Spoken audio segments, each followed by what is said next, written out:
Hello everyone, I am Neyah, and in this video we're going to talk about how to find your life partner through astrology. Who are you going to marry and who is going to be your life partner. I use Vedic astrology, but you also can use Western astrology in this method. So if you're curious to know who are you going to marry with or who is your life partner, just keep on watching.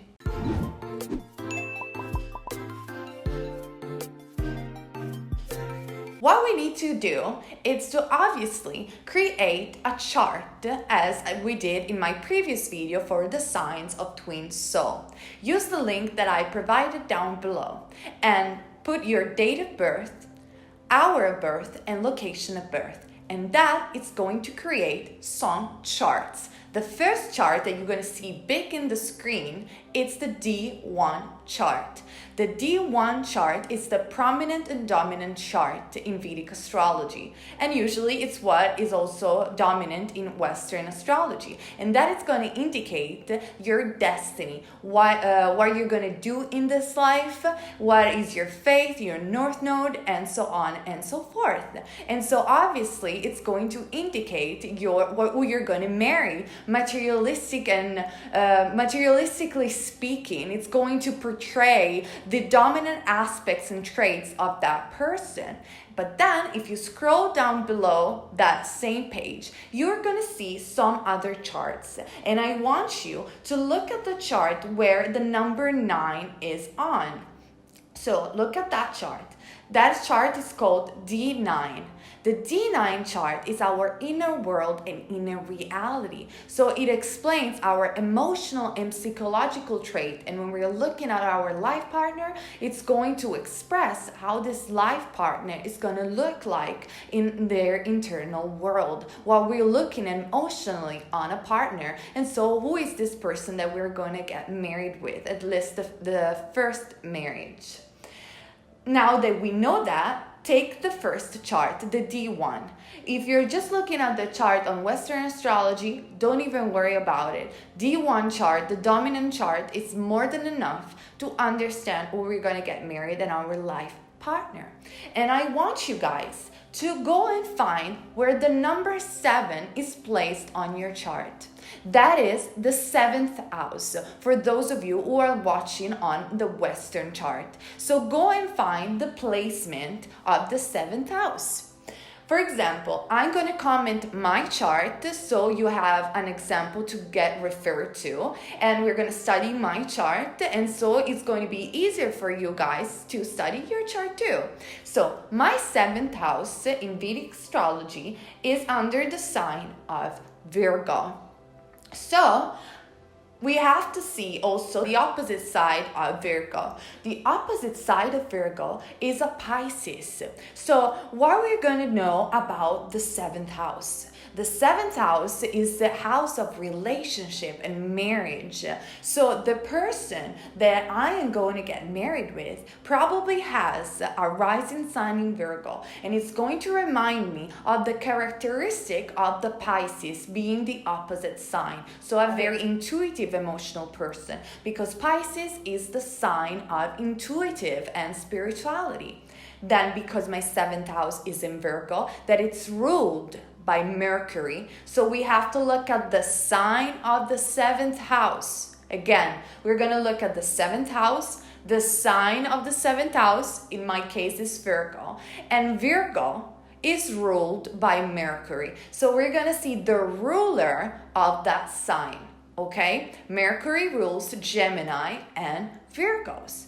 So Mercury being the sign of communication. So I'm going to meet this person through social media, most likely, through some communication tools. So again, if you look at the ruler of the sign that is placed on the 7th house, you're going to find out how you are going to meet that person. In my case, is through social media, through a tool of communication, being Mercury a communication type of ruler. Or also it could mean that this person is an able communicator, maybe speaks in large crowds, and so on and so forth. Everything that reminds you of Mercury. And what do we know about Mercury? Mercury rules Virgo, like I said before, but also rules Gemini. So I'm going to look at what placement in the other person chart this other person has Gemini. For example, if this other person has Gemini in their moon, that's a strong indication that we're talking about my life partner or twin soul. And I'm going to get to that in a minute, because I'm going to compare my chart at the end of the explanation with my boyfriend chart. So we're going to see a bit of similarities and a bit of example for you guys that is going to be interested and curious. So now that we know our 7th house, if we are a lady looking for their life partner, we need to seek for Jupiter. So please take your chart and look where Jupiter is placed. In the meantime, if you are a female that is attracted by women, okay, you need to look for the Venus. So let's go and seek where Venus is in their chart. If you are a man looking for your spouse, your life partner, go and see Venus as well. If you are a man looking for another man partner, you need to see Jupiter or Mars. Both of this will be fine for you. Now that we decided that we know what we need to look at, we're going to see my chart as an example. So, okay, seventh house in Virgo, opposite is Pisces, which is my rising sun. And then I have Jupiter in Cancer in the 6th house. What this tells me? This tells me Jupiter representing the husband, the life partner. Cancer. Cancer not only is an emotional sign, healing sign, family. So this person is going to remind me of the traits of Cancer. So Cancer is being somebody that puts values on family a lot. It's a very nurturing person, a very sensitive person. But more than that, every sign, and this is something that is astonishing for me, but every sign rules a specific country, and you can find out that on Google. Just write the sign on Google and just say Cancer rule what cities in the world, okay? Cancer, for example, rules the United States. So accordingly to that, I am going to meet my life partner through social media, like I said before, and this partner, being my Jupiter, comes from the United States. In my case, Cancer, Jupiter is on the 6th house. The 6th house is the house of healing, wealth.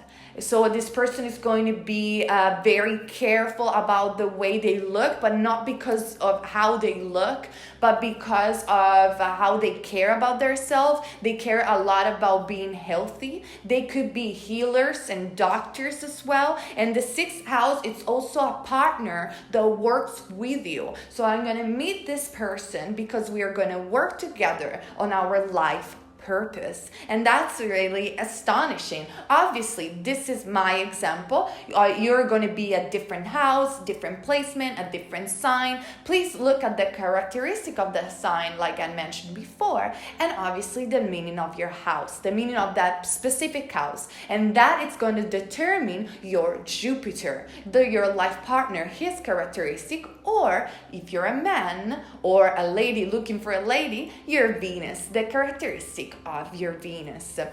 Now, this is just analyzing the D1 chart. You could also analyze the D9 chart, and surprisingly enough, it's going to show the same exact criteria, but with different signs. For example, let's look at mine for a second. I have the 7th house in Taurus and my opposite being Scorpio, all right? So I know that it's going to be somebody that emotionally speaking, because again, the D9 speaks about their inner world and inner reality. So the Taurus means that it's going to be stable, a very stable, concrete person, a person that puts effort, that is not a lazy person, a person that really puts effort into relationship, being the 7th house.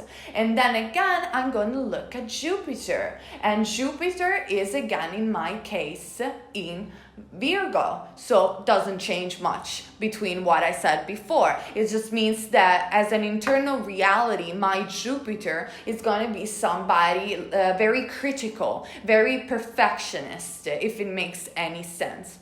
So that's how you find, and obviously if you're a man, don't look at Jupiter, like I said before, even in the D9 chart, look at Venus. So that's how you're going to find out who you are going to get married with. But now let's look, if I compare my chart with somebody else's chart, being my boyfriend, the boyfriend that I am with right now, that I consider my twin soul. You never know in life, so this is an experiment. But if you have somebody you want to compare chart with, that's something really fun. Again, take this with a grain of salt. So common sense, guys, like I always mention, you have to put the date of birth, the hour of birth, and the location of birth of your significant other. Do everything again, and you're gonna have another chart, being the D1 dominant chart in Vedic astrology or in Western astrology. If you're looking in Vedic, look at also the D9 chart, as we did before. And what happens here, funny enough, my boyfriend Pisces has a 7th house. And so it's going to, in relationship, it's going to look for somebody that has the characteristic of Pisces in the 7th house. So a spiritual person, intuitive person, and so on and so forth. And my rising sign, in fact, is Pisces. Then we're going to look at his Venus. His Venus is in Leo, if I don't get it wrong. Yes, his Venus is in Leo in the 12th house. What that means? 12th house is the house of spirituality. It's the house that connects us to a higher source, to God. And the 12th house is also foreign country. So the person that he's going to marry, or the person that is going to be his life partner, it's going to come from abroad. It's a foreigner, and it's going to be a very spiritual person. And then what do we know about Leo? Leo is the sign of royalty. Leo is the sign of a person that is going to be center stage, beautiful, attractive, sensual, exotic. But this is funny because it's my boyfriend, but apart from that, I could be even another person that it's going to get married with. I think it's really funny to analyze it. But Leo, what tells us? Leo is the sign that rules a country like Italy. And in fact, funny enough, I am Italian. So obviously you're going to have a lot of fun if you're going to match your chart with somebody else. Then the opposite sign of Leo, if I don't get this wrong, is Aquarius. So like I said before, I have a moon in Aquarius. And instead, we were looking at his Venus. Instead, I have Jupiter. Let me take it for again. I have Jupiter in Cancer, and the opposite sign of Cancer is Capricorn.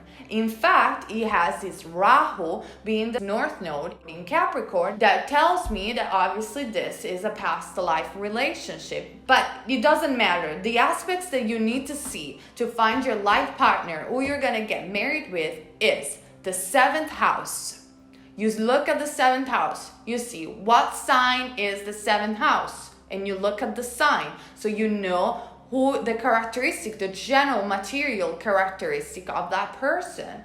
Then you look, if you are a female, in Jupiter, or if you're looking for a man, you look into Jupiter and you see other characteristics and where you're gonna meet that person. And then you look at the rulers of the sign to get to know more about how and where you're going to meet. You can look, and this is just a D1 chart. Second, for repetition, we're going to look at the D9 chart of the other person. For example, I wrote down here, let's go to my boyfriend chart, and we see that he has Venus and Ketu being his south node in Scorpio. Okay, Venus in Scorpio and Ketu in Scorpio in the D9.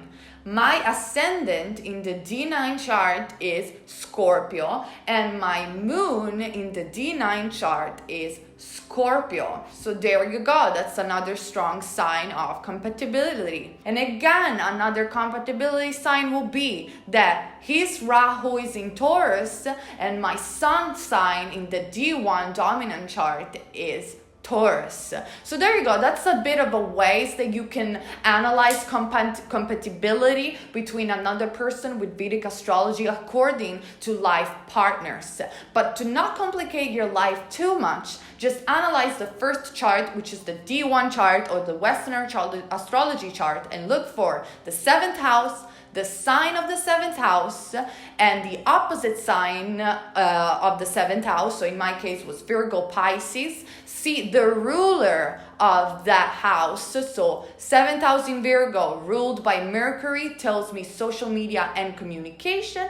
Then look at Jupiter for men, Venus for women, men for men, also Mars, but most likely Jupiter for men, Venus for women, and look at the sign that it's in their Venus, or the sign of your Jupiter that tells you who is your husband or life partners, and look at where Jupiter is placed in the houses. So again, I do my example. My Jupiter was in the 6th house, healing, wellness, working partners. And my Jupiter is in Cancer. Cancer, ruling planet of the United States, of emotional, of a healer, and so on and so forth. If you analyze the 7th house and the Jupiter, the 7th house and the Venus, you're going to find out who is your life partner and who you're going to get married, and list the first marriage. If you want to analyze the second marriage, if you already were married and you don't know how, if you want to get married on the second time, don't analyze the 7th house, but analyze the 8th house, which symbolizes the second marriage. I hope, guys, this video was informative.